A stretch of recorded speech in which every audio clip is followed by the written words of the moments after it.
இப்போ எல்லா ஜட்ஜும் சொல்ல ஆரம்பிச்சிட்டான், God show the way, God show the way. எப்படி வரும்? இந்த சட்டம் உங்களுக்கு பொருந்தாதா? இந்த சட்டம் இந்த நீதி சுவாமிநாதனுக்கு பொருந்தாதா? அவருக்கு எந்த சட்டமும் பொருந்தாது. Is a law to himself. அவரே அவர் தான் சட்டம் முடிப்பார். அயோத்தி மட்டுமல்ல என்று சொல்லியிருக்கிறார். ஒரு சினிமா போஸ்டர்ல கந்தன் கருணன் அது ஓடுமா ஓடாதான் தெரியாது. எச்ராஜாவுக்கே இந்த ஊர்ல வண்டி ஓடல, அவர் நடிச்ச படம் என்ன ஓடும்? கந்தன் கருணை எல்லாம் அவருக்கு கிடையாது. நமக்கு ஒரு ஆளுநர் இங்க வந்து உட்கார்ந்துருக்காரு, ரவின். அவர் சொன்னார், நான் அரசியல் சட்டத்தை படித்தேன், ஒரு இடத்துல கூட செக்குலரிசம் என்ற வார்த்தைக்கு அர்த்தமே இல்லையே. ஏன் அவங்க ராஜ்பவன்ல லோக் பவன், ஏன்னா இப்போ ராஜ்பவன் பேர் மாற்றிட்டாங்க, லோக் பவன். உங்கள் லோக் பவனில் டிக்ஷனரி கிடையாதா? செக்குலரிசம் என்ன? அண்ணல் அம்பேத்கர் நினைவு தினமும் பாபர் மசூதி இடிப்பு தினமுமாக ஒரே தேதியில் நாம் இங்கே அதை நினைவு கூறுவது வருத்தத்தை தருகிறது. அம்பேத்கர் நினைவு தினமும் பாபர் மசூதி இடிப்புக்கும் என்ன தொடர்பு என்று நாம் யோசித்து இருக்கும்போது ஒரே ஒரு தொடர்பு தான் இருக்கிறது. அது நேர் எதிர்மறையான காரணங்களுக்காகத்தான் அந்த தொடர்பு இருக்க முடியும். பாபா சாஹேப் அம்பேத்கர் அவர்கள் இந்திய நாட்டின் அரசமைப்பு சட்டத்தின் சிற்பி என்று நாம் சொல்கிறோம். அரசமைப்பு சட்டத்தின் சிற்பியாக இருக்கக்கூடியவர் அந்த அரசமைப்பு சட்டத்தில் அடிநாதமாக மதசார்பின்மை என்ற கருத்தை வலியுறுத்தி இருக்கிறார். தொடர்ச்சியாக அதை பற்றி பேசியும் எழுதி வந்திருக்கிறார். அப்படி மதசார்பின்மையை இன்றைக்கு நாம் தூக்கி பிடிக்க வேண்டும் என்று சொன்னால் அதுக்கு நேர் விரோதமாக மதசார்பின்மையை குலைப்பதற்காக ஒரு சக்தி இந்த நாட்டில் தொடர்ந்து பிரச்சாரம் செய்து அதனுடைய விளைவாகத்தான் 6ஆம் தேதியை அவர்கள் தேர்ந்தெடுத்து டிசம்பர் 6ஆம் தேதி 1992 வருடம் அங்கே ஒரு வழிபாட்டு தலத்தை பாபர் மசூதியை இடித்தார்கள். அப்போ ரெண்டுத்துக்கும் தொடர்பு என்ன இருக்க முடியும் என்றால், அரசமைப்பு சட்டத்தை நாம் மீண்டும் தூக்கி பிடிப்பதற்கும் இந்த அரசமைப்பு சட்டத்தை புதைப்பதற்கும் உண்டான 2 சக்திகளுக்கும் இணையக்கூடிய தேதியாகத்தான் இந்த 6ஆம் தேதி இருக்கிறது. நம்முடைய நாட்டின் எதிர்க்கட்சி தலைவர் ராகுல் காந்தி அவர்கள் எங்கு சென்றாலும் இப்படி ஒரு அரசமைப்பு சட்டத்தை எடுத்து செல்கிறார்கள். அவருடைய பாக்கெட்டில் எப்பொழுதும் வைத்திருக்கிறார்கள். இதை பார்க்கும் பொழுது ஒவ்வொரு கூட்டத்திலும் பீகார் தேர்தலிலே விவசாய தொழிலாளி பெண்களிடம் பேசும்போது கூட இந்த புத்தகத்தை காட்டி அவர் சொன்னார், அரசமைப்பு சட்டம் நம்முடைய மரபணு என்று சொன்னார். டிஎன்ஏ, இந்தியன் கான்ஸ்டிடியூஷன் இது டிஎன்ஏ என்று சொன்னார். அந்த பெண்கள் எல்லாம் கைத்தட்டினார்கள். ஆனால் இந்த சட்டத்தை இன்னும் அதிகமாக மக்களிடம் எடுத்து செல்ல வேண்டும் என்ற ஒரு காரணத்தினால்தான் அவர் போக இடமெல்லாம் இதை எடுத்து செல்கிறார். அதற்கு ஒரு அர்த்தம் இருக்கிறது. இந்த புத்தகத்தை அவர் காட்ட ஆரம்பித்ததிலிருந்து இந்த புத்தகத்தை வெளியிட்ட நூலகத்தார் 1,55,000 பிரதிகள் வித்திருப்பதாக அவர்கள் விளம்பரம் செய்திருக்கிறார்கள். அதை படிப்பவர்கள் எல்லாம் வக்கீல்கள் மட்டுமல்ல, நீதிபதிகள் மட்டுமல்ல, அல்லது வழக்கு இருப்பவர்கள் மட்டுமல்ல, சாதாரண மக்களும் இந்த சட்டத்திலே என்ன சொல்லியிருக்கிறது என்பதை பற்றி இன்னும் தெரிந்து கொள்ளக்கூடிய ஒரு ஆர்வத்தை அவர் தூண்டி வருகிறார். இந்த 2 தினமும் ஒரே நாளில் இருப்பதனால் ஒரே ஒரு விஷயம்தான் இருக்கிறது. இந்த அரசமைப்பு சட்டம் இந்த நாட்டில் தொடர்ந்து செயல்பட வேண்டும் என்று சொல்லக்கூடியவர் ஒரு சாரரும், இந்த சட்டத்தை புதைத்துவிட்டு வேறு விதமான ஒரு ஆட்சியை நடத்தக்கூடிய துடிப்பவர்களும் ஒரு போராட்டமாக, ஒரு கருத்து போராட்டமான தினமாகத்தான் நாம் பார்க்கிறோம். இன்றைக்கு இதை அரங்க கூட்டமாக செய்கிறோம். எனக்கு தெரிந்து 992வது வருடத்திற்கு பிறகு இந்த பாபர் மசூதி இடித்த பிறகு தமிழ்நாட்டில் எங்கேயுமே கூட்டம் அனுமதிப்பதில்லை. அம்பேத்கரின் நினைவை கூட கூறுவதற்கு அனுமதிக்காத ஒரு சூழ்நிலையை நாம் பார்க்கிறோம். ஏன் இந்த குழப்பம்? இந்த குழப்பம்தான் எல்லாத்துக்கும் ஒரு விடையையும் நமக்கு தர வேண்டி இருக்கிறது. நாம் தெரிந்து கொள்வோம். இந்த தினம் 6/12 தினம் போன வாரம் ராஜஸ்தான் மாநிலம் ஒரு திடீரென்று அந்த கல்வித்துறை ஒரு சுற்றறிக்கையை அனுப்பினார்கள். ஒவ்வொரு பள்ளிக்கூடமும் ஷௌரிய திவாஸ், அவங்கெல்லாம் தமிழில் பேச மாட்டாங்க, ஹிந்தியில் தான் பேசுவாங்க. ஷௌரிய திவாஸ் என்று சொன்னால் வீர தினம். என்ன வீரம்? கடப்பாறை வச்சு ஒரு மசூதி இடிச்சது வீரமா? இதை குழந்தைகள் மத்தியிலே புதைக்க வேண்டுமா? இதற்கு ஒரு சுற்றறிக்கை. இதை வீர தினமாக கொண்டாட வேண்டும், ஷௌரிய திவாஸ் என்று அறிவித்தார்கள். மக்களுடைய எரிச்சல், மக்களுடைய கோபத்திற்கு பிறகு அந்த சுற்றறிக்கை வாபஸ் பெறப்பட்டது. அப்படி ஒவ்வொரு முறையும் நம்முடைய உணர்ச்சிகளை தூண்டி பார்ப்பதற்காக பாஜக அரசு எல்லா இடத்திலும் முயற்சி செய்கிறார்கள். அதுதான் இந்த 6ஆம் தேதியை நாம் வேறு விதமாக நினைவு கூறுவதற்காகத்தான் இந்த கருத்தரங்கத்தை எழுத்தாளர் சங்கம் ஏற்படுத்தியிருக்கிறார்கள். எச் ராஜா அவர்கள் ஒரு பல்வேறு வேஷங்களை எல்லாம் கலைந்துவிட்டு இப்போ சினிமாவில் வந்திருக்காரு. அவர் ஒரு கந்தன் கருணைன்னு ஒரு படத்தில் நடிக்கிறார். இன்னைக்கு அந்த படத்துடைய ட்ரெய்லர், அவர் என்ன வேணா நடிக்கட்டும், முருகாவே நடிக்கட்டும், யாரும் சொல்ல அதுக்கு ஒன்றும் ஆட்சேபிக்கவில்லை. ஆனால் அந்த ட்ரெய்லருக்கு ஒரு ஒரு போஸ்டர் போட்டிருக்காங்க, ஒரு விளம்பரம். அந்த விளம்பரத்தில் அவர்கள் என்ன சொல்லியிருக்கிறார்கள் என்று சொன்னால், டிசம்பர் 6 அயோத்தி மட்டுமல்ல என்று சொல்லியிருக்கிறார்கள். ஒரு சினிமா போஸ்டர்ல கந்தன் கருணை, அது ஓடுமா ஓடாதான் தெரியாது. எச் ராஜாவுக்கே இந்த ஊர்ல வண்டி ஓடல, அவர் நடிச்ச படம் என்ன ஓடும்? கந்தன் கருணை எல்லாம் அவரு கிடையாது. ஆனாலும் அந்த படத்துடைய ட்ரெய்லரை வைத்து ஒரு விளம்பரம் செய்திருக்கிறார்கள். 6ஆம் தேதி டிசம்பர் அயோத்தி மட்டுமல்ல என்று சொன்னால் இன்னும் இடிக்க வேண்டிய இடங்கள் பல இருக்கின்றன. அதோடைய ஒத்திகை தான் இப்போ நம்ம திருப்பரங்குன்றத்தில் பார்த்து கொண்டிருக்கிறோம். ஏனென்றால் மீண்டும் மீண்டும் இந்த குரங்கு கல்லு குடிச்சா சும்மா இருக்காது என்று சொல்வார்கள். 6ஆம் தேதி வெற்றி அடைந்து விட்டார்கள். மீண்டும் தங்களுடைய அந்த அந்த கோர முகத்தை காட்டி அவருடைய எல்லா விதமான சேஷ்டையும் செய்வார்கள்.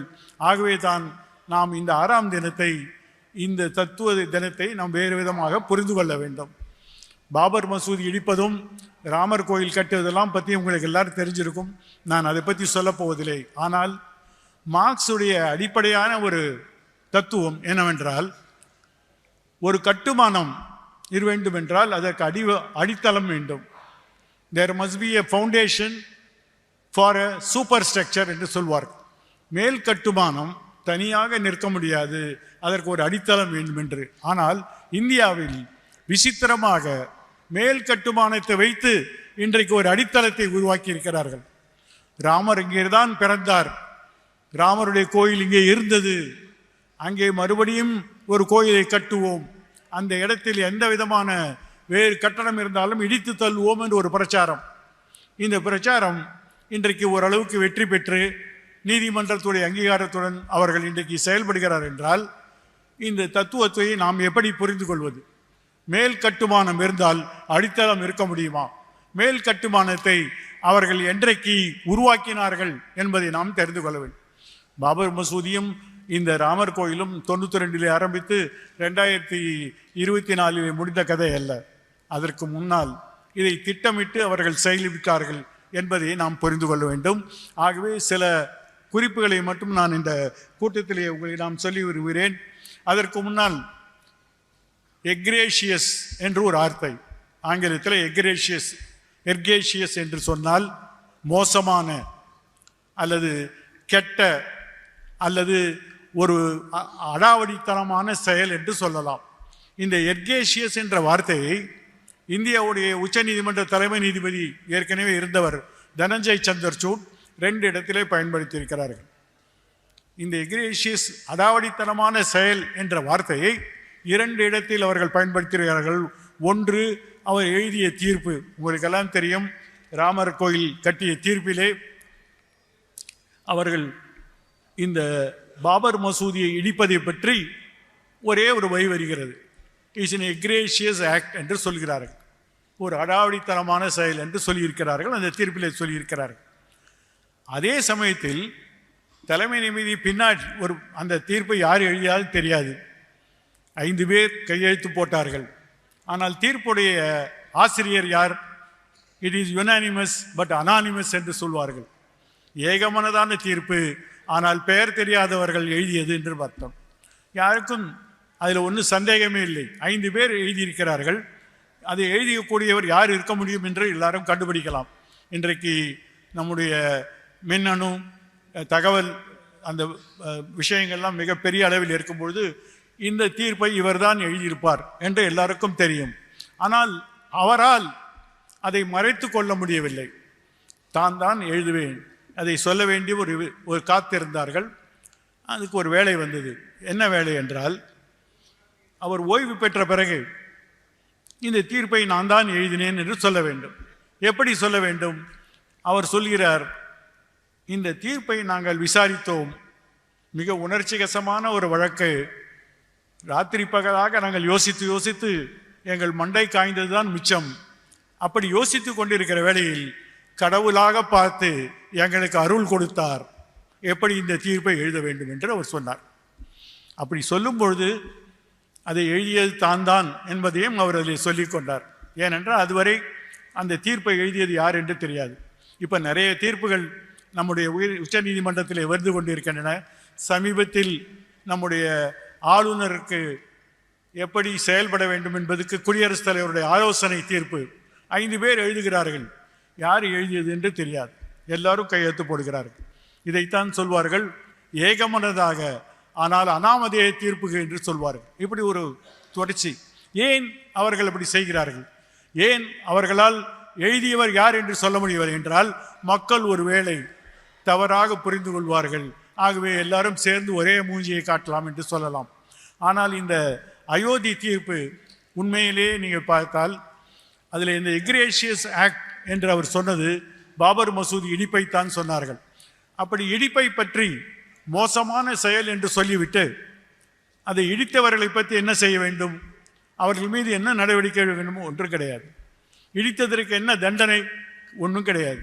ஒரு போகிற போக்கில் எல்லாருக்கும் நல்லது சொல்கிற மாதிரி இது ஒரு எக்ரேஷியஸ் ஆக்ட்னு சொல்லிவிட்டார்கள். அப்படி சொல்லிவிட்டு அவர்கள் சும்மா போகவில்லை, நீங்கள் யோசித்து பார்க்க வேண்டும். ஒரு ராமர் கோயில் தீர்ப்பை கிட்டத்தட்ட ஒரு 80 வருஷமாக நடந்த ஒரு வழக்கு அயோத்தியில் சின்ன நீதிமன்றத்தில் ஆரம்பித்து அலகாபாத் 3 நீதிபதிகள் அமர்விலை முடித்து உச்ச நீதிமன்றத்திலும் வந்து பல நாட்கள் கழித்து ஒரு தீர்ப்பை சொல்கிறார்கள். இந்த தீர்ப்பை சொன்ன பிறகு அந்த தீர்ப்பு என்ன தீர்ப்பு, எதற்காக அந்த தீர்ப்பு என்பதை பார்க்க வேண்டும். அதையெல்லாம் நான் சொல்வதற்கு ஒரு முன்னால் ஒரே ஒரு பின்னணி. நீங்கள் எல்லாம் நினைத்து கொண்டிருப்பீர்கள், இந்த ராமர் கோயிலுடைய பிரச்சாரம் பாஜக, அதுவும் குறிப்பாக அத்வானி ரதத்தில் ஏறி குஜராத்தில் இருந்து ராமர் கோயிலை கட்டுவோம் என்று புறச்சது. அது மட்டுமல்ல, இதற்கெல்லாம் ஒரு ஆரம்பம் இருக்கிறது. அந்த ஆரம்பத்திற்கான ஒரு சூத்திரதாரி RSS இயக்கம் என்பதை புரிந்து கொள்ளுங்கள். 1948ஆம் வருடம் மகாத்மா காந்தியை கோட்ஸே சுட்டு கொன்ற பிறகு, கோட்ஸே RSS சேர்ந்தவரா இல்லையா என்பதை யார் சொல்வார்கள் என்றால், இன்றைக்கு சிறை அந்த வழக்கின் ஆதாரங்களில் அவர் RSS சேர்ந்தவர் தான். ஆனால் இன்றைக்கு RSSகாரர் சொல்வார்கள் நாங்கள் மகாத்மாவை சொல்லவில்லை என்று சொல்வார்கள். எப்படி வேணாலும் சொல்லட்டும். ஆனால் ஒரு விஷயம், 1948இல் மகாத்மா படுகொலை செய்யப்பட்ட பிறகு RSS இயக்கம் தடை செய்யப்பட்டது. RSS இயக்கம் 3 முறை தடை செய்யப்பட்டது. 1948, 1975, 1992 3 முறை ஒரு தடை செய்யப்பட்ட இயக்கம். 1948இல் அந்த இயக்கம் தடை செய்யப்பட்ட பிறகு அவர்கள் எல்லாரும் போய் வழக்கம் போல எல்லாத்தையும் சொல்கிறாங்க, நாங்கள் ஒன்றும் பண்ணவே இல்லை, எங்களுக்கு தொடர்பே கிடையாது, நாங்கள் ஒரு சமுதாய இயக்கம், ஒரு கலாச்சார இயக்கம் என்றெல்லாம் ஆன்மீக பிரச்சாரம் தான் என்று சொல்லி காங்கிரஸ்குள் அவர்கள் பிரச்சாரம் செய்கிறார்கள். அப்பொழுது அரசியல் சட்டம் நடைமுறைக்கு வந்துவிட்டது. இந்தியாவுடைய உள்துறை அமைச்சர் சர்தார் பட்டேல் தான் RSSஐ தடை செய்ய உத்தரவிட்டவர். எல்லாரும் சேர்ந்து போன போது ஒரு சான்ஸ் கொடுக்கலாம், அவர்களும் செயல்படட்டும் என்று ஒரு அறிவித்தார்கள். 1950க்கு பிறகுதான் அந்த இயக்கம் தடை நீக்கப்பட்டு மறுபடியும் அவர்கள் நடைமுறைக்கு வருகிறார்கள். அந்த சமயத்தில் அவர்கள் ஒரு பிரச்சாரத்தை ஆரம்பிக்கிறார்கள். உத்தரப்பிரதேச மாநிலத்தில் அவங்களுக்கு கொஞ்சம் செல்வாக்கு இருக்கிற மாநிலம், அந்த மாநிலத்திலே ஒரு பிரச்சாரம். என்ன பிரச்சாரம் என்றால் கையெழுத்து பிரச்சாரம். ஒவ்வொரு வீடாக சென்று கையெழுத்து வைக்கிறார்கள். 2 கோரிக்கை. முதல் கோரிக்கை, பசுவதை தடை சட்டம் கொண்டு வர வேண்டும், பசுவை கொல்லக்கூடாது, அதற்கு தடை செய்ய வேண்டும். 2வது, அயோத்தியில் ராமர் கோயில் கட்ட வேண்டும். அதே இடத்தில் கட்ட வேண்டுமா என்பதில் இல்லை, அயோத்தியில் ராமர் கோயில் கட்ட வேண்டும். இந்த 2 கோரிக்கையை வைத்து அவர்கள் உத்தரப்பிரதேச மாநிலத்தில் கிட்டத்தட்ட 3 கோடி கையெழுத்தை வாங்கினார்கள். இது 1951 வருஷம். நான் சொல்கிறேன், அவர்கள் தேர்தலில் நிற்கவில்லை, மாறாக வீடு வீடாக சேர்ந்து இதற்கான அடித்தளத்தை 1951 ஆரம்பிக்கிறார்கள். அந்த சமயத்தில் தான் ராமர் கோயில் பாபர் மசூதிக்கு பின்னால் உருவாக்குவதற்கு ஒரு முயற்சி நடக்கிறது. உங்களுக்கெல்லாம் படித்திருப்பீர்கள். மசூதி முன்னால் இருக்கிறது, மசூதியுடைய பின்புறம் ஒரு சின்ன பாலராமர் சிலையை வைக்கிறார்கள். ராமர் சிலை வைத்து அங்கே வழிபட ஆரம்பிக்கிறார். மசூதியில் இல்லை, மசூதிக்கு முன்னால் இல்லை, மசூதியுடைய பின்பக்கத்திலே வைக்கிறார்கள். பின்பக்கத்திலே வைத்துவிட்டு அதற்கு ஒரு பெயர் வைக்கிறார்கள், சீதா கி ரசோய், சீதாவுடைய சமையல் அறை என்று சொல்லலாம். ஒரு சின்ன இடம், அதற்கு எந்த வடிவமும் கிடையாது, ஒரு சின்ன கோணிப்பை போட்டுவிட்டு அங்கே ஒரு பெஜை நடக்கிறது. ஆனால் இது பற்றி ஒரு சூழ்நிலையில் உத்தரப்பிரதேசத்தில் அயோத்தியில் ஒரு பெரிய கலவரம் இருக்கக்கூடிய சூழ்நிலையினால் அங்கே இருக்கக்கூடிய மாவட்ட ஆட்சித்தலைவர் தடை செய்கிறார்.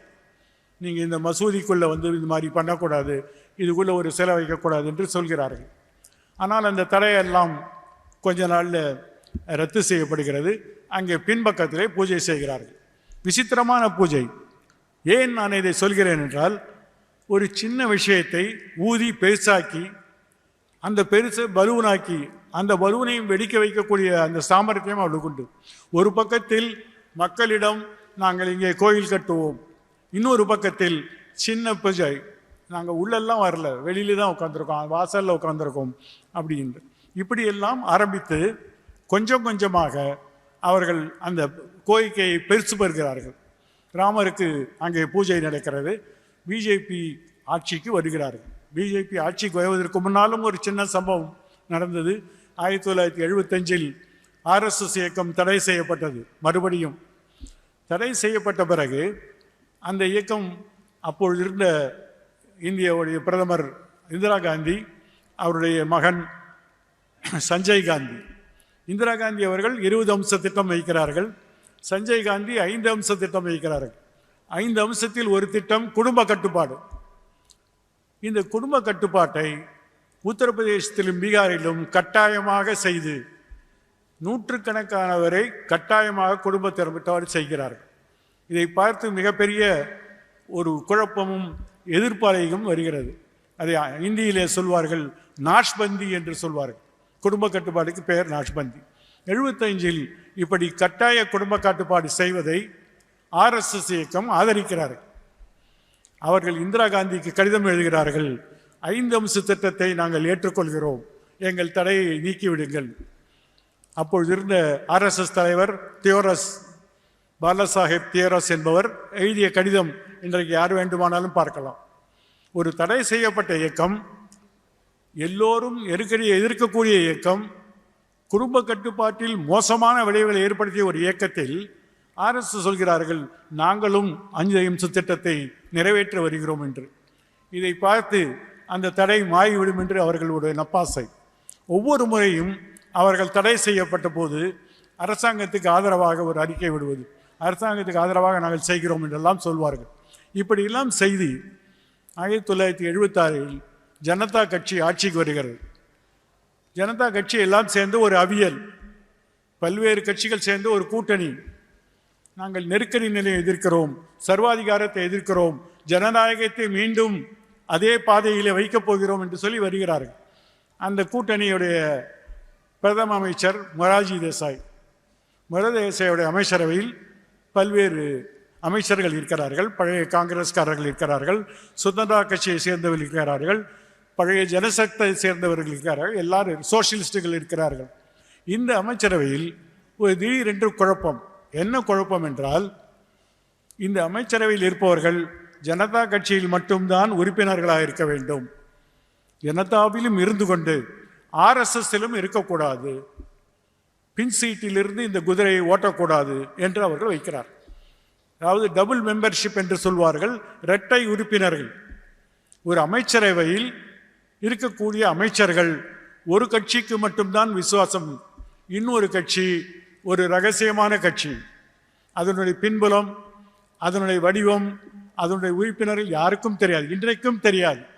RSS என்ற இயக்கத்துடைய அமைப்பு என்ன, அதோடைய வருமானம் என்ன, அதோடைய செயல்பாடுகள் என்ன, யார் அதோடைய கட்டமைப்பை எல்லாம் வடிவமைக்கிறார்கள் யாருக்கும் தெரியாது. ஆனால் அந்த சூழ்நிலையில் இந்த இரட்டை உறுப்பினர் முறை வேண்டுமா வேண்டாமா? ஒரு கட்சியில் இருக்கலாம். இப்ப கூட வக்கீல்கள் தேர்தலில் போடுகிறார்கள். வக்கீல் சங்கத்திலே தேர்தல் என்றால் ஒரு சங்க உறுப்பினர் ஒரு சங்கத்தில் மட்டும்தான் ஓட்டு போட வேண்டும். 10 சங்கத்தில் உறுப்பினராக சேர்ந்து 10 ஓட்டு போட முடியாது என்று ஒரு உறுப்பு இருக்கு. ஆனால் அன்றைக்கு ஜனதா கட்சியிலே இருக்கக்கூடிய பல அமைச்சர்கள் ரகசியமாக RSSலும் உறுப்பினராக இருந்தார்கள். அதை தடை செய்ய முடியவில்லை. அதனுடைய விளைவு ஜனதா கட்சியுடைய ஆட்சி கவிழ்ந்தது. RSSக்கு வெற்றி. ஏனென்றால் அவர்கள் பின்னே இருந்தாலும் முன்னே இருந்தாலும் அவர்களுக்கு தான் வெற்றி. ஏனென்றால் அவர்களால் இந்த அரசாங்கத்தை கொண்டு வர முடிந்தது, அரசாங்கத்தை கவிழ்க்கவும் முடிந்தது. இந்த பிரச்சனையில்தான் முதன்முறையாக புதிய ஒரு அரசியல் கட்சியை உண்டாக்குகிறார்கள். பாரதிய ஜனதா பார்ட்டி அதுவரை நிலைமையில் இல்லை. அதற்கு முன்னால் ஜனசங்கம், அதற்கு முன்னால் இந்து மகாசபா என்று பல்வேறு வடிவங்களில் இருந்தாலும் அதையெல்லாம் இயக்கக்கூடிய சூத்திரதாரி RSS. அப்படிப்பட்ட சூழ்நிலையில் பாஜக முதலில் வருகிறது. பாஜக கொஞ்சம் கொஞ்சமாக வளர்ச்சி அடைகிறது. அதற்கு RSS இப்போ கூட நீங்கள் பார்க்கலாம். RSS தலைவர் நாக்பூரிலே ஒரு பேட்டி கொடுத்திருக்கிறார். என்ன சொல்லியிருக்கிறார் என்றால், மோகன் பகவத் சொல்லியிருக்கிறார் என்றால், நாங்கள் காங்கிரஸை ஆதரிப்போம், அவர்கள் ராமர் கோயில் கட்டுவதற்கு ஆதரவு தெரிவித்திருந்தால் காங்கிரஸுக்கு ஓட்டு போட்டிருப்போம் என்று சொல்கிறார்கள்.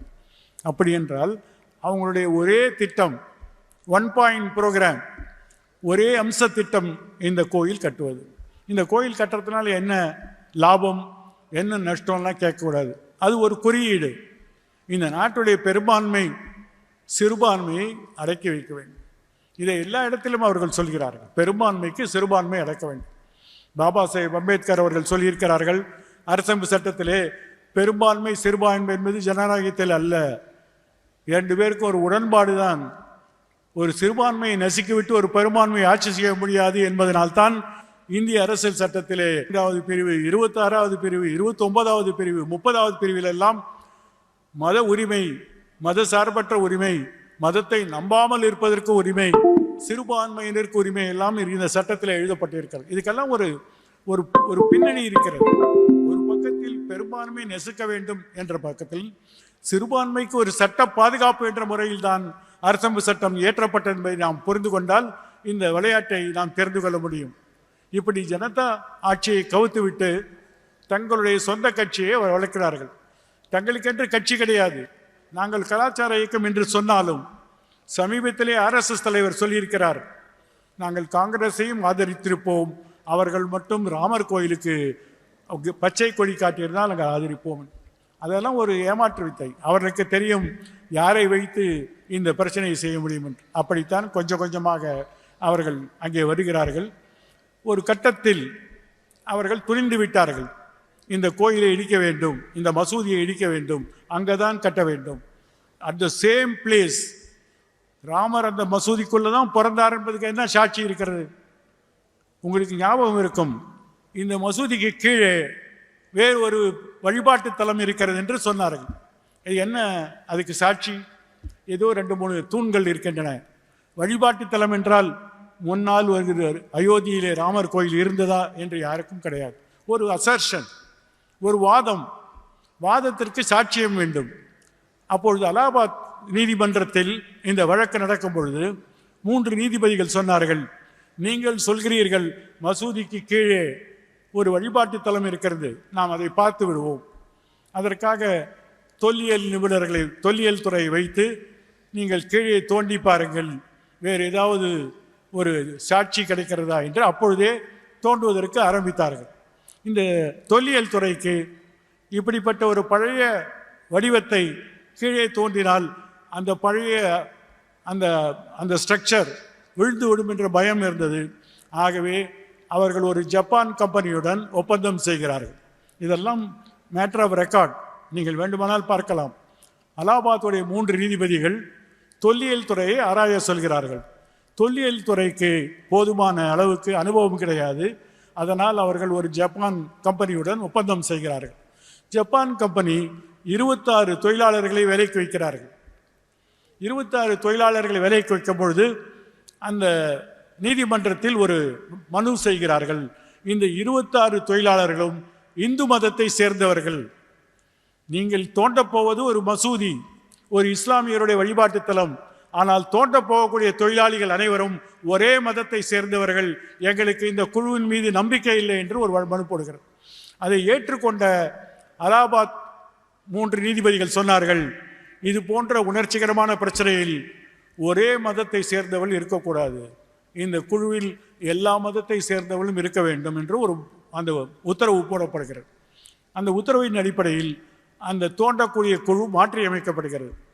அதற்கு பிறகு தோண்டி எடுத்ததையெல்லாம் ஆராய்ச்சி செய்து தொல்லியல் துறை ஒரு மனு போடுகிறார்கள். என்ன மனு போடுகிறார் என்றால், இந்த மசூதிக்கு கீழ் என்ன ஒரு கட்டடம் இருக்கிறது எங்களால் கண்டுபிடிக்க முடியவில்லை, அது வழிபாட்டு தலமா இல்லையா என்று எங்களுக்கு தெரியாது, குறிப்பாக ராமர் கோயில் இருந்ததா என்பதற்கு எந்த சாட்சியும் இல்லை என்று சொல்லிவிட்டார்கள். அலகாபாத் நீதிமன்றத்திலிருந்து வழக்கு உச்ச நீதிமன்றத்துக்கு வருகிறது. உச்ச நீதிமன்றத்துடைய தீர்ப்பிலே சொல்லியிருக்கிறார்கள், பாபர் மசூதிக்கு கீழே ஒரு வழிபாட்டு தலம் இருந்ததற்கான எந்த அடையாளமும் இல்லை, குறிப்பாக ராமர் அங்கதுதான் கோயில் இருந்தது என்பதற்கு அடையாளம் இல்லை என்று சொன்னார்கள். இப்படி சொன்ன பிறகு ஒரு சொத்து வழக்கில், இந்த சொத்து எனக்கா உனக்கா என்ற வழக்கில் தீர்ப்பு எதை அடிப்படையில் கொடுக்க வேண்டும் என்று யோசித்து பாருங்கள். இது மாதிரி ஒரு பக்கத்தில் வழக்கை நடத்தி கொண்டு இன்னொரு பக்கத்தில் அத்வானி அவர்கள் ரதத்திலே வருகிறார்கள். அந்த ரதம் ராமர் கோயிலை கட்டியே தீர்வோம், குஜராத்திலிருந்து சோமேஸ்வரர் கோயிலிருந்து ஆரம்பிக்கிறார்கள். எல்லாமே ஒரு வரலாற்றை ஒட்டி வைத்து பார்த்திருப்பார்கள். இந்த ரதம் கொஞ்சம் கொஞ்சமாக முன்னேற வரும்போது இந்த கோயிலுக்காக மக்களிடமிருந்து ஆதரவு வேண்டும். அதனால் ஒருவரும் ஒரு செங்கல் கொடுக்க வேண்டும். அந்த செங்கலிலே ஸ்ரீராம் என்று எழுதியிருக்கும். ஒரு செங்கல் கொடுக்கணும். அதை ராமசிலன்யாஸ் என்று சொல்வார்கள். தமிழ்நாட்டிலிருந்து கூட நிறைய பேர் லாரியில் அமிச்சாங்க. ஜெயலலிதா அம்மையார் அவர்கள் கொடி காட்டி அனுப்பி வைத்தார்கள். ராம் சிலன்யாஸ், ராமர் கோயில் கட்டுவதற்கான செங்கல் இங்கேருந்து போகுது. நம்முடைய பொள்ளாச்சி மகாலிங்கம் அவர்கள் கூட காந்தி வள்ளலார் இயக்கம் வைத்திருப்பார், அவர் கூட செங்கல் அமிச்சார். நீங்கள் படித்த காந்தியும் நீங்கள் படித்த வள்ளலாரும் இதுதானா என்று நாம் கேட்க வேண்டும். தமிழ்நாட்டிலே செங்கலை வைத்து ஒரு இயக்கம், அந்த செங்கல் ராமர் கோயில் கட்டுவார்களா தெரியாது, ஆனால் ஒரு இயக்கம். உங்களுக்கெல்லாம் தெரியும், நான் சொன்னால் அதிர்ச்சி அடைவீர்கள். இப்படியெல்லாம் லட்சக்கணக்கிலே செங்கல் அயோத்தியிலே குமிக்கப்பட்டது. ஆனால் அந்த செங்கலுக்கு பிரயோஜனம் கிடையாது. ஏனென்றால் இந்த கோயில் கட்டக்கூடிய இடம் சரையு நதி கரையோரம். அங்கே கட்ட வேண்டும் என்றால் அங்கே கான்கிரீட் ஸ்ட்ரக்சர் தான் வேணும். இந்த செங்கல் எல்லாம் அங்கே தாக்கு பிடிக்காது. ஆகவே இந்த செங்கல்கள்லாம் பயன்படவில்லை. சமீபத்தில் ஒரு ஆங்கில பத்திரிகையிலே போட்டிருக்கிறார்கள், அயோத்தி நகரத்தில் கட்டக்கூடிய சாக்கடையில் இந்த சிலன்யாஸ் எல்லாம் இருந்தது என்று சொல்லியிருக்கிறார். இதுதான் உண்மை. நீங்கள் புத்தி என்று சொல்லலாம், பக்தி என்று சொல்லலாம், ஆன்மீக பிரச்சாரம் என்று சொல்லலாம். ஆனால் நீங்கள் அனுப்பிய செங்கல் அயோத்தி நகரத்துடைய சாக்கடையிலே இருக்கிறது ஒரு பத்திரிகையில் எழுதியிருக்கிறார்கள். நான் ஏன் சொல்கிறேன் என்றால், இது மாதிரி பிரச்சாரம் செய்வது மக்களுடைய சிறிய அளவுக்கு அவளுடைய சின்ன புத்திக்கு வேண்டுகோள். பெரிய பிரச்சனையை அவர்கள் பார்க்கவில்லை. ஜெயலலிதா அம்மையார் அவர்கள் ஏன் பச்சை கொடி காட்டினார்கள்? என்ன ஆதாரம்? எல்லாரும் ஆதாரம். அங்கே கோயில் கட்ட வேண்டும். இந்த ரதம் கொஞ்சம் கொஞ்சமாக முன்னேறி வருகிறது. உத்தரப்பிரதேசத்திலே முலாயம் சிங் அரசாங்கம் தடை செய்கிறார்கள். எங்கள் மாநிலத்தில் இந்த ரதத்தை விட மாட்டோம், தடை செய்கிறார்கள். அதையும் மீறி பல்வேறு கைதாக்கிறார்கள். இந்தியா முழுவதும் ஒரு கலவர சூழ்நிலை வருகிறது. ஒரு பக்கத்தில் நீதிமன்றம், இன்னொரு பக்கத்தில் நேரடி நடவடிக்கை. இதுதான் RSS பாஜகவுடைய பெரிய டிராமா, அவருடைய சதி. நீதிமன்றம் பாட்டுக்கு நீதி நடத்தட்டும், நாங்கள் பாட்டுக்கு வேற ஏதோ பண்ணுறோம். அப்பொழுது அத்வானி அவர்கள் ஒரு முக்கியமான அறிக்கையை சொன்னார்கள். என்ன அறிக்கை என்றால், சட்டத்தால் எல்லா பிரச்சனையும் தீர்க்க முடியாது, மக்களுடைய நம்பிக்கையை கணக்கில் எடுத்துக்கொள்ள வேண்டும் என்று சொல்கிறார். மக்கள் நம்பிக்கை என்றால் என்னென்ன? ஒரே நம்பிக்கை தானே, அல்லது பெரும்பான்மை நம்பிக்கை, சிறுபான்மை நம்பிக்கை? யாருக்கும் தெரியாது. ஆனால் ஒரு நாடாளுமன்ற உறுப்பினர் இந்த அரசாங்கத்தை கைப்பற்ற வேண்டும் துடிப்பவர் சொல்கிறார், சட்டத்தால் எல்லா பிரச்சனையும் தீர்க்க முடியாது. அப்ப எதனால் தீர்க்க முடியும்? கடப்பாறையா? ஆம் என்று சொல்கிறார். கடப்பாறை தான் பயன்படுத்தப்பட்டது. அப்பொழுது முதல் முறையாக உத்தரப்பிரதேசத்திலே பாஜக அரசு வருகிறது. கல்யாண் சிங் அதனுடைய முதலமைச்சர். முதல் முறையாக 2 பிரச்சனை வருகிறது. இந்த மசூதி இடிக்கப்படக்கூடிய ஒரு பயம், மசூதி இடித்து விடுவார்களோ என்ற அச்சம் வரும்பொழுது உச்ச நீதிமன்றத்திலே வழக்கு தொடுகிறார்கள். என்ன வழக்கென்றால், இந்த மசூதி இடிப்பதற்கு ஒரு பெரிய சதிக்கூட்டம் நடக்கிறது, ஆகவே நீங்கள் எப்படியாவது தடுக்க வேண்டும் என்று உச்ச நீதிமன்றம் கல்யாண் சிங் அவர்களுக்கு ஒரு அறிவிக்கை எடுக்கிறார்கள். உங்களுடைய அரசாங்கத்துடைய பொறுப்பு என்ன? அப்பொழுது கல்யாண் சிங் உச்ச நீதிமன்றத்திலே ஒரு மனு போடுகிறார். நாங்கள் அப்படி எந்த விதமான மசூதியையும் இடிக்க அனுமதிக்க மாட்டோம் என்று போடுகிறார். அவர் சொன்ன அடுத்த 3வது நாள் மசூதி இடிக்கப்படுகிறது. எடப்பாறையில் இடிக்கிறார்கள், தொலைக்காட்சியிலே காட்டுகிறார்கள். நீங்களும் நானும் நீக்க வேண்டுமானாலும் பார்க்கலாம். யார் அதை இடிப்பது? அவர்கள் பயன்படுத்திய ஆயுதம் என்ன? எத்தனை நாளாக அவர்கள் அயோத்தியிலே அங்கே அவர்கள் தங்கி இந்த சதியை செய்தார்கள் என்று எல்லாருக்கும் தெரியும். இந்த கல்யாண் சிங் இப்படி ஒரு மனுவை போட்டுவிட்டு 3வது நாள் மசூதி இடித்த பிறகு உச்ச நீதிமன்றம் கல்யாண் சிங்கை நேரே வரவழைக்கிறார்கள். ஒரு மாநிலத்துடைய முதலமைச்சர், இந்தியாவுடைய பெரிய மாநிலத்துடைய முதலமைச்சர், அவரை நேரே வர வைக்கிறார்கள். எங்களிடம் நீ சத்திய பிரமாணம் கொடுத்தீர்கள், ஏன் இப்பொழுது இப்படி நடந்தது? அதற்கு அவர் மன்னிப்பு கேட்கிறார். நாங்கள் உங்கள் மன்னிப்பை ஏற்றுக்கொள்ள முடியாது, உங்களுக்கு சிறை தண்டனை கொடுக்கிறோம். என்ன சிறை தண்டனை? 1 நாள் சிறை. அவர் காலையில் நீதிமன்றம் வருவார், சாயங்காலம் வீட்டுக்கு போயிடுவார். வக்கீல் கூட தான் டெய்லி போகிறோம். நாங்கள் டெய்லி போகிறோம், எங்களுக்கு டெய்லி சிறை தான். ஒன்றும் சந்தோஷமான விஷயம் கிடையாது தினம் கோர்ட்டுக்கு போகிறது. கச்சேரிக்கு போனால் ஃபீஸ் கிடைக்கிறது வேற, ஆனால் எல்லாருடைய புறம்பல்களையும் டெய்லி பார்த்து கொண்டு இருக்கணும். கல்யாண் சிங் காலையில் வந்தார், மாலையில் போய்விட்டார். அப்பொழுது உச்ச நீதிமன்றம் சொல்கிறார்கள், இந்த வழக்கை கிரிமினல் வழக்காக பதிவு செய்து அந்த கிரிமினல் வழக்கை விசாரிக்க வேண்டும் என்று சொல்கிறார். கிரிமினல் வழக்கு பதிவு செய்யப்படுகிறது. கிரிமினல் வழக்கில் குற்றவாளி கல்யாண் சிங்கும் ஒருவர். A2 2வது அக்யூஸ்ட் கல்யாண் சிங். ஆனால் பாஜக அரசு இந்த சம்பவம் நடந்த பிறகு 1992 டிசம்பர் 6ஆம் தேதி இந்த சம்பவம் நடந்த பிறகு 6 பாஜக அரசுகள், மாநில அரசுகள் டிஸ்மிஸ் செய்யப்படுகின்றன குடியரசுத் தலைவருடைய உத்தரவின் பேரில். இவர்களால் சட்டத்தை பாதுகாக்க முடியவில்லை, அரசியல் சட்டத்தை அவர்களால் அமுல்படுத்த முடியவில்லை, ஆகவே டிஸ்மிஸ் செய்கிறார்கள். இந்த டிஸ்மிஸ் செய்யப்பட்ட வழக்கு உச்ச நீதிமன்றத்தில் வருகிறது. 9 நீதிபதிகள் விசாரிக்கிறார்கள். பொம்மை என்ற வழக்கை படித்து பாருங்கள். 9 நீதிபதிகள் விசாரித்து 6 பாஜக அரசு டிஸ்மிஸ் செய்தது சரி, அவர்கள் சட்டத்தை நிறைவேற்றவில்லை, அரசியல் சட்டத்திற்கு புறம்பாக நடந்து கொண்டிருக்கிறார்கள் என்று அவர்கள் சொல்லியிருக்கிறார்கள். அந்த தீர்ப்பிலே சொல்லியிருக்கிறார்கள், இந்தியாவுடைய அடிநாதம் மதசார்பற்ற தன்மை. மதசார்பற்ற தன்மை என்றால் ஒரு மதத்தை ஏற்றுக்கொள்வதல்ல, எல்லா மதத்திற்கும் சமமான வாய்ப்பு, சமமான அணுகுமுறை தேவை என்று சொல்லியிருக்கிறார். செக்குலரிசம் என்றால் என்ன என்பதை அந்த தீர்ப்பிலே சொல்லியிருக்கிறார். நமக்கு ஒரு ஆளுநர் இங்கே வந்து உட்கார்ந்துருக்கார், ரவீன். அவர் சொன்னார், நான் அரசியல் சட்டத்தை படித்தேன், ஒரு இடத்துல கூட செக்குலரிசம் என்ற வார்த்தைக்கு அர்த்தமே இல்லையே. ஏன் அவங்க ராஜ்பவனில் லோக்பவன், ஏன்னா இப்போ ராஜ்பவன் பேரை மாற்றிட்டாங்க, லோக்பவன். உங்கள் லோக்பவனில் டிக்ஷனரி கிடையாதா? செக்குலரிசம் என்ன? உங்களுக்கு அகராதி இல்லை என்றால் பொம்மை வழக்கை எடுத்து பாருங்கள். ஒரு அரசியல் சட்டத்தை, அதில் இருக்கக்கூடிய பிரிவுகளை எப்படி இருக்க வேண்டும் என்று வியாக்கியானம் செய்வது உச்ச நீதிமன்றத்துடைய கடமை. It is not what is written in the constitution, it is what the judges say என்று சொல்கிறார்கள். அரசியல் சட்டத்தில் எழுதப்பட்டதல்ல, நீதிபதிகள் என்ன சொல்கிறார்களோ அதுதான் சட்டம். 141வது பிரிவில் உச்ச நீதிமன்றம் என்ன தீர்ப்பு சொல்கிறதோ அதுதான் இந்த நாட்டுடைய சட்டமாக ஏற்றுக்கொள்ள வேண்டும். அப்படி தெளிவாக ஒரு செக்குலரிசம் என்று சொன்ன பிறகு நீங்கள் எப்படி சொல்கிறீர்கள்? அரசியல் சட்டத்தில் எங்கேயுமே செக்குலரிசம் பற்றி சொல்லவில்லை. நீங்கள்லாம் ஒரு ஆளுநர், அதை நாங்கள் ஏற்றுக்கொள்ள வேண்டும், நீங்கள் புரிந்து கொள்ள வேண்டும். ஒரு சாதாரண படிக்காதவர் அல்ல. ஆளுநர் என்ற பதவிக்கு இந்தியாவுடைய அரசியல் சட்டத்தில் மிக குறைந்த தகுதி தான் இருக்கு. 35 வயது இருக்க வேண்டும், இந்திய குடிமகனாக இருக்க வேண்டும். யார் வேணாலும் கவர்னராக இருக்கும்.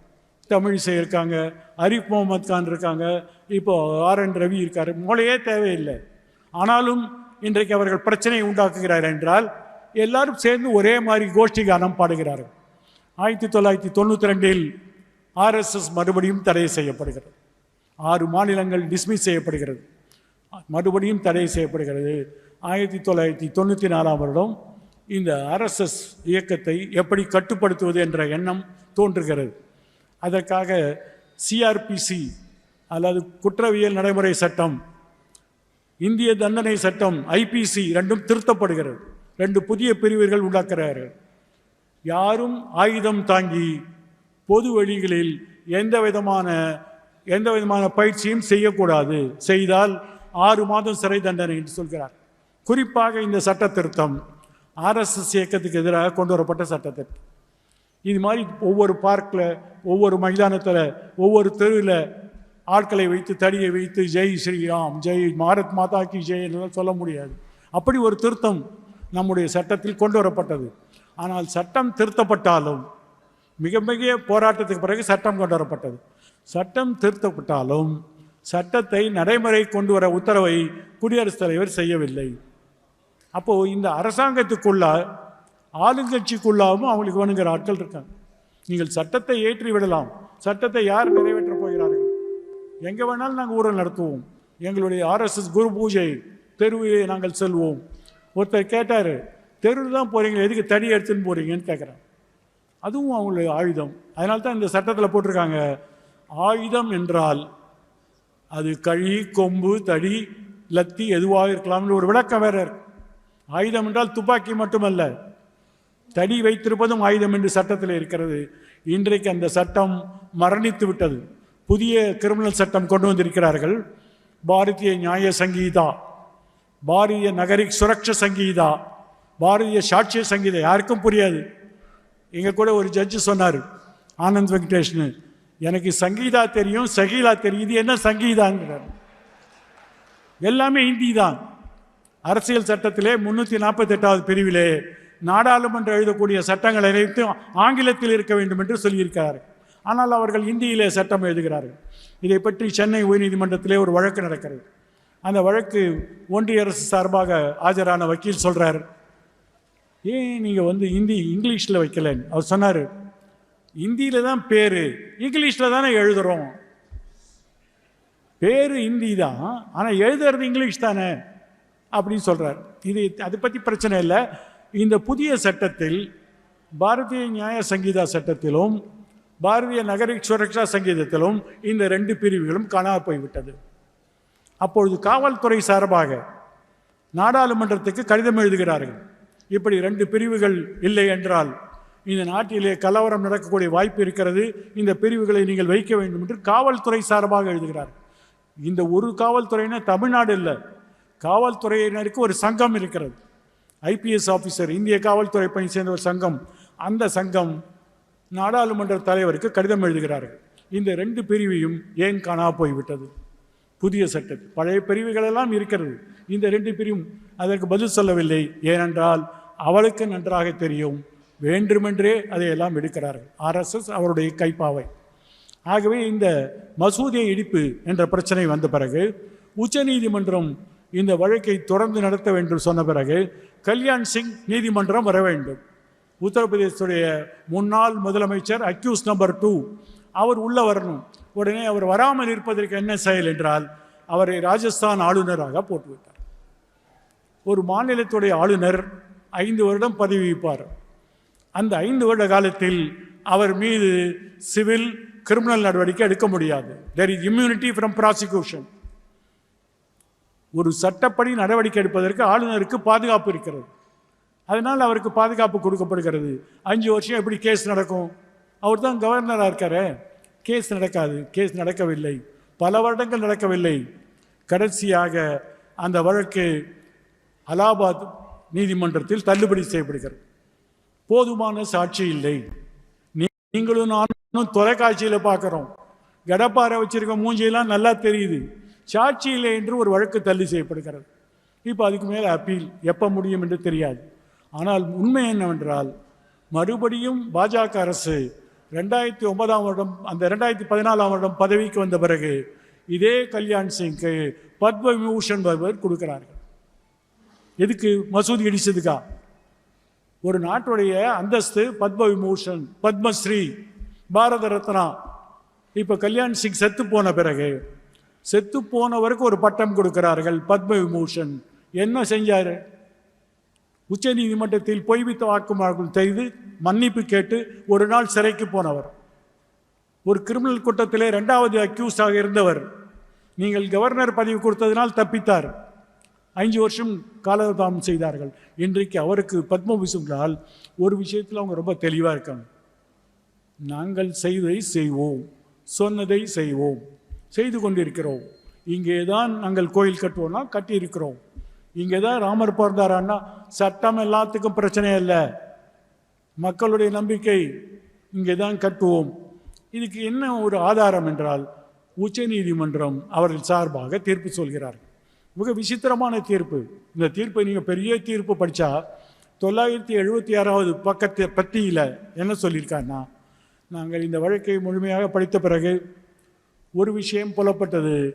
கடந்த 500 வருடங்களாக இந்துக்கள் அங்கே தொழுகை வழிபட்டார்கள். அந்த அடிப்படையில் அந்த இடத்தில் ராமர் கோயில் கட்டலாம். இப்போ இடித்ததுக்கு என்ன தண்டனை? அது கிரிமினல் வழக்கு நடக்கும். அப்போ மசூதி என்னாச்சு? இன்னொரு இடத்துல போய் கட்டிங்க. ராமருக்கு அதே இடத்தில் கோயில், ஆனால் மசூதி வேற எங்கேயாவது ஒரு இடத்துல ஒரு 25 கிலோமீட்டர் தள்ளி ஒரு இடம் கொடுத்துருக்காங்க, இங்கே ஒரு மசூதி கட்டிக்கும். இந்த மாதிரி ஒரு தீர்ப்பை நாம் எல்லாம் படித்து ராமர் கோயில் வெற்றி, ராமர் கோயிலில் வெற்றி என்று சொன்னால் அந்த தீர்ப்போடைய அடிப்படை என்ன? தீர்ப்புகளை விமர்சிக்கலாம், தீர்ப்பில் விமர்சிக்கிறதுக்கு எந்த தடையும் கிடையாது. தீர்ப்பு சட்டப்படி தவறு என்றால் சட்டப்படி தவறு என்று சொல்லலாம். அந்த தீர்ப்பிலே நான் கேட்கிறேன், நீங்கள் விசாரித்த வழக்கு ஒரு சொத்து பற்றிய வழக்கு. சொத்துக்கான ஆவணம் யார் கொடுத்தார்கள்? 500 வருடமாக அங்கே மசூதி இருக்கிறது. மசூதிக்கு பின்னால் ஒரு சின்ன சிலையை வைத்திருக்கிறீர்கள். அந்த சின்ன சிலையை பெரிதாக்கி இப்பொழுது ராமர் கோயில் கட்டியாச்சு. இந்த கோயில் கட்டின பிறகு பிரச்சனை என்னவென்றால், சொத்து அடிப்படையில் தீர்ப்பு கொடுத்த வேண்டால் வழக்கு சொத்து பற்றியது. இந்த இடம் யாருக்கு சொந்தம்? ஆனால் அவர்களுக்கு கொடுக்கவில்லை. சொத்து யாரிடம் இருந்ததோ அவரிடமிருந்து பறித்து பெரும்பான்மையானவருடைய நம்பிக்கை. அப்போ வாட் இஸ் ரெலவெண்ட்? ஒரு சொத்து வழக்கில் நம்பிக்கை அடிப்படையில் தீர்ப்பு வைத்தால், அதை படிப்ப ஒருத்தர் கொடுத்துருக்காரு மதுரையில். இங்கே தான் நீங்கள் தீபம் ஏற்றணும், தீபஸ்தபம் சொல்லியிருக்கேன். இப்போ இந்த மாதிரி நிறைய பேர் வருவார்கள். உச்ச நீதிமன்றமே வழிகாட்டிய பிறகு ஒரே ஒரு நாள் கேள்வி கேட்குறேன். உச்ச நீதிமன்றம் வழிகாட்டியாச்சு, எல்லாரும் பண்ணலாம், யார் வேணால் பண்ணலாம். இதுதான் இங்கே தான் இருந்தது, நம்பிக்கை சட்டம் இல்லை. ஒரு சின்ன கேள்வி கேட்குறேன். ராமாயணம் பல மொழிகளில் எழுதப்பட்டிருக்கிறது. கம்பராமாயணத்தில் கூட எழுதியிருக்காங்க தமிழில். கம்பராமாயணம் கம்பர் அவருடைய உரிய முறையில் அவருடைய அந்த வார்த்தை நளினத்தில் எழுதியிருக்காரு. அதில் ஒரு சின்ன கதை. என்ன கதைன்னா, கைகேயி தசரதனுடைய மனைவி தசரதனிடம் ஒரு வரம் வாங்கியிருக்கிறார், 2 வரம். தசரதன் உயிரை போரில் காப்பாற்றியதற்காக தசரதன் சொல்கிறாரு, உனக்கு 2 வரம், எப்போ வேணா கேளு. அவள் போய் தசரதனிடம் கேட்கிறாள். என்ன கேட்குறான்னா, என் பிள்ளையே ராஜாவாக்கணும் அயோத்திக்கு. ராமர் தான் முதல் பிள்ளை, சட்டப்படி ராமர் தான் ராஜராக வேண்டும். ஆனால் என்னுடைய மகன் பரதன் ராஜனாக வேண்டும். என் பையன் இங்கே ராஜாவாக இருந்தால் ராமர் என்ன பண்ணணும்? காட்டுக்கு போகணும், காட்டில் போய் தவம் பண்ணணும். எப்போ திரும்பி வரணும்? 14 வருஷம் கழிச்சு திரும்பி வரணுங்கிற. ஆழிசூழ் உலகமெல்லாம் பரதனே ஆள, நீ போய் தவம் இருந்து 7 ஆண்டுகள் கழித்து வா என்று சொல்கிறான். 7 ஆண்டுகள் என்ன? 14 வருஷத்துக்கு என்ன முக்கியத்துவம் பாருங்கள். உலகம் முழுதும் 12 வருஷம் இல்லைன்னா 14 வருஷம்.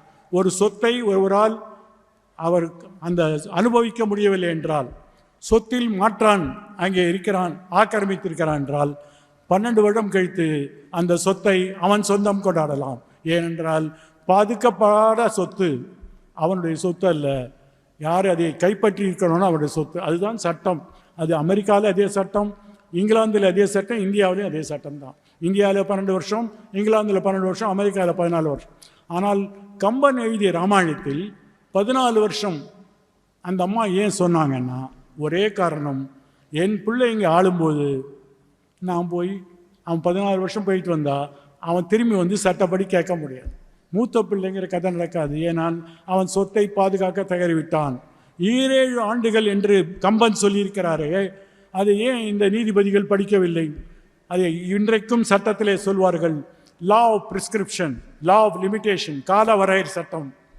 காலவரையில் நீங்கள் ஒரு வழக்கு தொடரவில்லை என்றால் அந்த வழக்கு உள்ளது. நீங்கள் ஒருத்தர் காசு கொடுக்குறீங்க, 3 வருஷத்துக்குள்ளே கேட்கலன்னா அப்புறம் கேட்க முடியாது. ஒரு நீதிமன்றத்துக்கு வருவதற்கு காலவரை இருக்கிறது. அதேபோல் சொத்தை அனுபவிப்பதற்கு ஒரு காலவரை இருக்கிறது.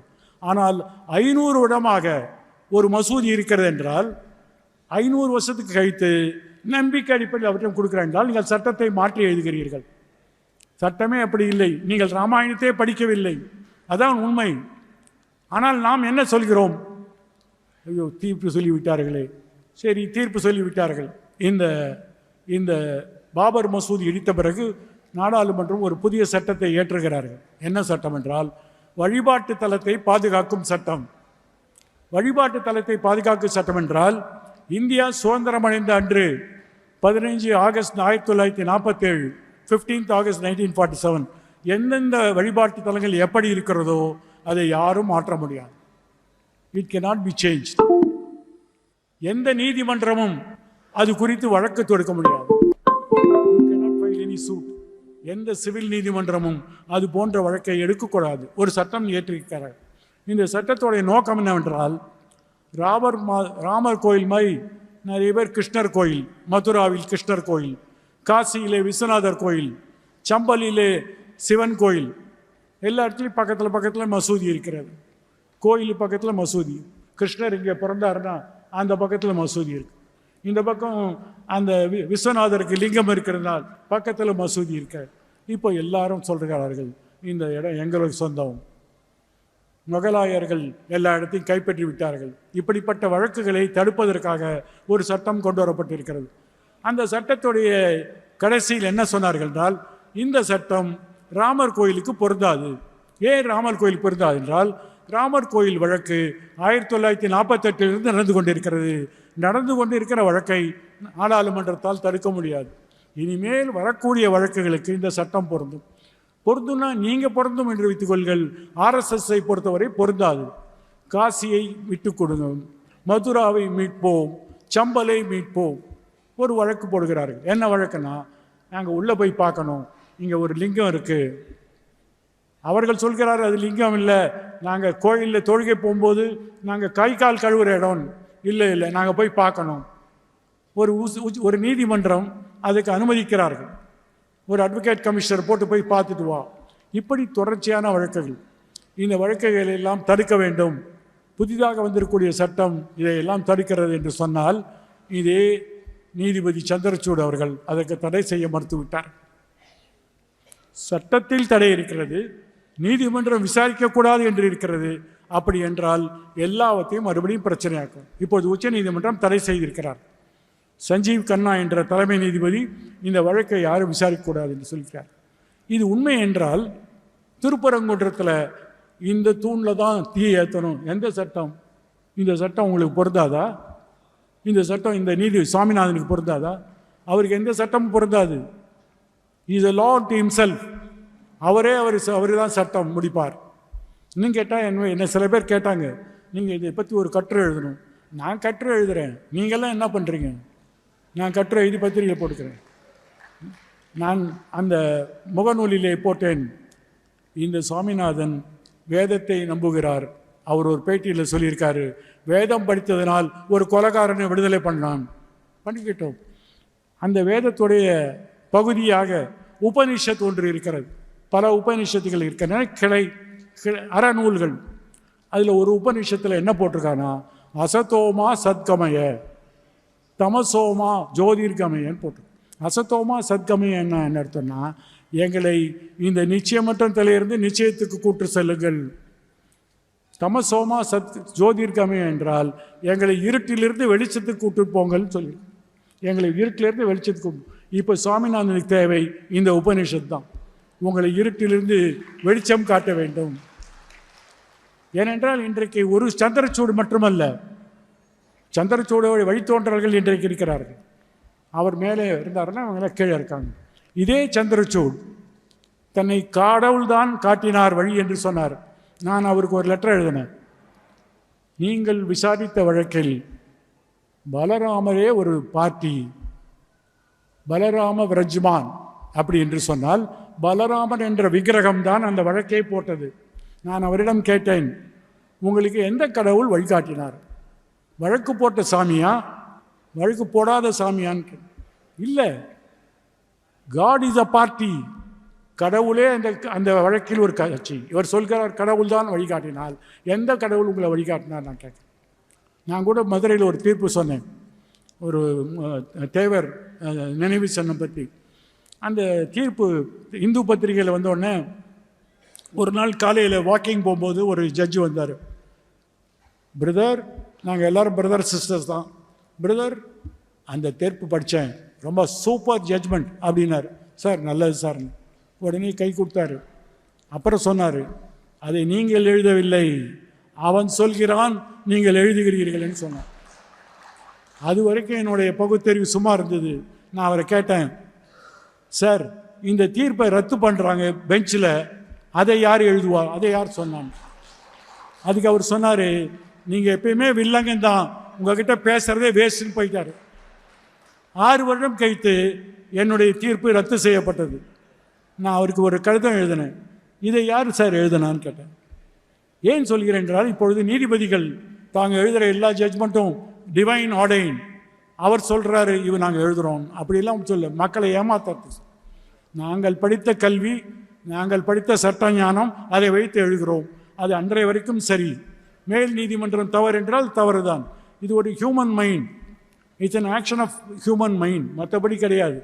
அதைத்தான் நம்முடைய தலைமை நீதிபதி சந்திரசூட் அவர்கள் காட் ஷோட் த வே. இப்போ எல்லா ஜட்ஜும் சொல்ல ஆரம்பிச்சிட்டாங்க, God show the way, God show the way. எப்படி வரும்? இப்போ உதாரணமாக குடியரசு சட்ட திருத்தம், அதை எதிர்த்து பெரிய போராட்டம் நடக்கும். நம்ம மேலப்பாளையத்தில் பெண்கள் போராடினார்கள். கல்கட்டாவில் ஷாகித் மைதான்கிற இடத்துல பெரிய அளவு போராட்டம். டெல்லியில் ஷாகித் பாக்ங்கிற இடத்துல பெரிய போராட்டம். பெண்கள் 24 மணி நேரமும் அங்கே போராடுகிறார்கள். அங்கேருந்து வட டெல்லியிலும் வரக்கூடிய வாகனங்கள்லாம் ரொம்ப கஷ்டப்படுறாங்க. ஒருத்தர் கேஸ் போட்டார், இந்த மாதிரி எவ்வளோ நாள் ரோட்டில் உட்காந்துருப்பாங்க, சீக்கிரம் அவங்களை துரத்துங்க. ஒருவருக்கு 24 மணி நேரம் போராட உரிமை கிடையாது ஒரு வழக்கு. இந்த வழக்கை விசாரித்த உச்சநீதிமன்றம் 4 வழக்கறிஞர்களை அனுப்பினார்கள். 4 வழக்கறிஞரும் போய் அவங்களை கேளுங்க, எவ்வளோ நாள் நீங்கள் போராடுவீங்கன்னு. இவங்க 4 பேரும் போனாங்க. இன்றைக்கி இருக்கக்கூடிய அட்டார்னி ஜெனரல் வெங்கட்ராமனும் அதில் அப்போ இருந்தார். 4 வழக்கறிஞர் போய் இந்த பெண்களை கேட்குறாங்க, ஏம்மா நாங்கள் எல்லாம் சுப்ரீம் கோர்ட்லேருந்து வரோம், ஜட்ஜி கேட்க சொன்னார், எவ்வளோ நாள் போராடுவீங்கன்னு. அவங்க சொன்னாங்க, எங்கள் பிரச்சனை தீர்ந்தோன்னே நாங்கள் போயிடுவோம். நாங்கள் எவ்வளோ நாள் போகிறோன்னா, எங்கள் பிரச்சனை தீர்ந்தால் நாங்கள் போயிடுவோம்னு சொன்னோன்னே அவங்க திரும்பி போய் சொன்னாங்க, இப்போது ஷாகித் பாக்கில் போராடலாமா கூடலான்னு தீர்ப்பு எழுத வேண்டும். அப்போது சஞ்சய் கிஷன் கால் என்ற தலைமை நீதிபதிக்கு அடுத்த சீனியர் நீதிபதி அவர் தீர்ப்பில் எழுதுகிறார், இவர்கள் போராடலாமா கூடாதான். என்ன எழுதுகிறாருன்னா, we were very much desperate how to write the order. நாங்கள் ரொம்ப கஷ்டப்பட்டோம் இந்த தீர்ப்பு எழுதுறதுக்கு. காட் ஷோட் த வே, கடவுள் வழிகாட்டினார். எப்படி? கோவிட் என்ற பாண்டமிக் தொற்று நோய் வந்தது, மக்கள் கலைந்து விட்டார்கள், அதனால் நாங்கள் தீர்ப்பு எழுத வேண்டாம். கோவிட் தொற்று நோய் வந்ததனால் கூட்டம் கலைந்து விட்டது. கோவிட் தொற்று நோய் யார் அமிச்சா? கடவுள் அமிச்சாரு. காட் ஷோட் த வே எழுதியிருக்காரு, தீர்ப்பை படித்து பாருங்க. கடவுள் எங்களுக்கு வழிகாட்டினார். தனந்தை சந்திரசூட் சொல்கிறார், கடவுள் வழிகாட்டினார், நாங்கள் மசூதியை பிச்சு கொடுத்து ராமர் கோயில் கட்டிட்டோம். ஜாகின்பாக் பெண்களை எங்கே அனுப்பணும்? கடவுள் வழிகாட்டினார், அவங்களே போயிட்டாங்க. தொற்று நோய் எங்களுக்கு பிரச்சனை இல்லை, தீர்ப்பே. இப்போ எல்லாருக்கும் கடவுள் தொற்று நோய் அமிச்சா தீர்ப்பே எழுத வேண்டாம். 6 கோடி வழக்குகள் இன்றைக்கு இந்தியாவில் இருக்கிறது, நீங்கள் தீர்ப்பே எழுத வேண்டாம். 4 தொற்று நோய் முடிச்சிடலாம். நான் நீங்கள் மீட்டிங் ஆரம்பித்தது 2 மணி நேரம் லேட்டு, இப்போ எனக்கு கொடுத்தது 40 நிமிஷம். நான் அதிகமாக பேசல, ஒரே ஒரு படத்தை சொல்கிறேன். இந்த இதே உச்சநீதிமன்ற தீர்ப்பை கொடுத்த தனஞ்சய் சந்திரசூட் பின்னாடி பேட்டி கொடுக்குறார். ஒரு சீனிவாஸ் ஜெயின்கிறவருக்கு ஒரு யூடியூப்பில் பேட்டி கொடுக்குறார், நீங்கள் படித்து பாருங்கள். அந்த பேட்டியில் என்ன சொல்லியிருக்காருன்னா, எக்ரேஷியஸ் ஆக்ட் என்று சொல்லக்கூடிய அடாவடித்தனமான செயல் எது என்றால், 500 இடமாக மசூதி அந்த இடத்தில் இருந்தது அடாவடித்தனமான செயல். இடித்தது அடாதபடி செயல் முன்னாடி சொன்னவர் தீர்ப்பில் இருக்கு. It's an egregious act. இடித்தது அடாவடி செயல் என்று இருக்கிறது. இப்பொழுது ஒரு பேட்டியிலே சொல்கிறார், 500 வருடமாக அங்கே மசூதி இருந்தது, அடாவடித்தனமான செயல். ஒரு நீதிபதி ஒரே வார்த்தையை 2 விதத்தில் பயன்படுத்தும் என்று சொல்லும்போது நாம் நீதித்துறை பார்த்து பயப்பட வேண்டியது. நாம் இந்த சட்டம் யாரால் நம்மளை பாதுகாக்கப் போகிறார்கள் என்று சொன்னால், இந்த சட்டத்தை பாதுகாப்பவர்கள் பாதுகாக்க தவறிவிட்டார்கள். நம்பிக்கையின் அடிப்படையில் நீங்கள் சொத்தை கொடுக்க முடியும் என்று சொன்னால் எதுவுமே நிச்சயம் இல்லை. திருப்பரங்குன்றம் மட்டும் இல்லை, இன்னும் எத்தனை பிரச்சனை வரும் தெரியாது. வாரணாசி, அடுத்தது மதுரா, அடுத்தது சம்பல், அப்புறம் கூட திண்டுக்கல்ல வைக்கிறான். என்னைக்கு வார்டு ராமான்னு சொன்னோன்னே எல்லா குரங்கும் தீப்பந்ததிச்சு மேலே எல்லா மலையிலையும் ஏற ஆரம்பிச்சாச்சு. இது போன்ற ஒரு சூழ்நிலையை தடுக்க வேண்டும் என்றால் இந்த தினத்தில், இதே அண்ணல் அம்பேத்கர் மறைந்த அதே தினத்தில், எந்த தினத்தில் அவர்கள் மசூதியை இடித்தார்களோ அதே தினத்தில் நாம் ஒரு உறுதிமொழி எடுத்துக்கொள்ள வேண்டும். நாங்கள் இந்த அரசியல் சட்டத்தை பாதுகாப்போம். இந்த அரசியல் சட்டத்தை நாங்கள் எந்த விதத்திலும் விடமாட்டோம். மத சார்பை என்பது இந்த அரசியல் சட்டத்துடைய ஒரு பகுதி. அதை நாங்கள் விட்டு கொடுக்க மாட்டோம். இதை ஒரே ஒரு இதை சொல்கிறேன். இந்த அரசியல் சட்டம் எழுத ஆரம்பித்த போது 1946ஆம் வருடம் இந்த அரசமைப்பு சட்டசபையில் 395 உறுப்பினர்கள் இருந்தார்கள். காங்கிரஸில் 291 பேர், 93 முஸ்லீம் லீக் உறுப்பினர்கள், 83 சமஸ்தானத்தை சேர்ந்தவர்கள் இருந்தார்கள். 1948இல் பாகிஸ்தான் பிரிந்த பிறகு முஸ்லீம் உறுப்பினர்கள் போய்விட்டார்கள். அந்த சபை 295 உறுப்பினர்கள் கொண்ட சபை. 295 பேரில் 290 பேர் இந்துக்கள் தான். மெஜாரிட்டி மக்கள் இந்துக்களாக இருந்தாலும் இந்த நாடு மத சார்பையை தான் நடக்கும் என்று அவர்கள் எழுதினார்கள். அதைத்தான் நாம் என்றைக்கும் நினைவு கூற வேண்டும்.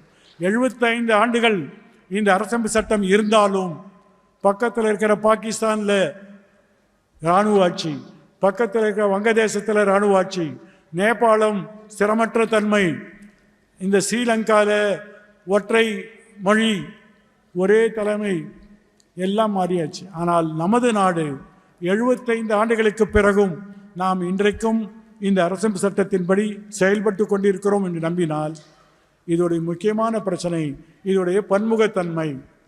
It's a diversity. நாம் சொல்லுவோம் பன்மையில் ஒற்றுமை, வேற்றுமையில் ஒற்றுமை என்றெல்லாம் சொல்கிறோமே, அதோடைய அடிநாதம் இதுதான். இந்த மக்கள் அனைவரும் வேறுபாடு இல்லாமல் தாங்கள் விரும்பக்கூடிய மதத்தை, தாங்கள் விரும்பக்கூடிய நம்பிக்கையை அவர்கள் வைத்து கொள்ள வேண்டும் என்று அந்த 25வது பிரிவை இந்த அரசியல் சட்டத்தில் எழுதிய அண்ணல் அம்பேத்கருக்கு நாம் அஞ்சலி செலுத்த வேண்டும் என்று சொல்லி வாழ்த்து விடுகிறேன். வணக்கம்.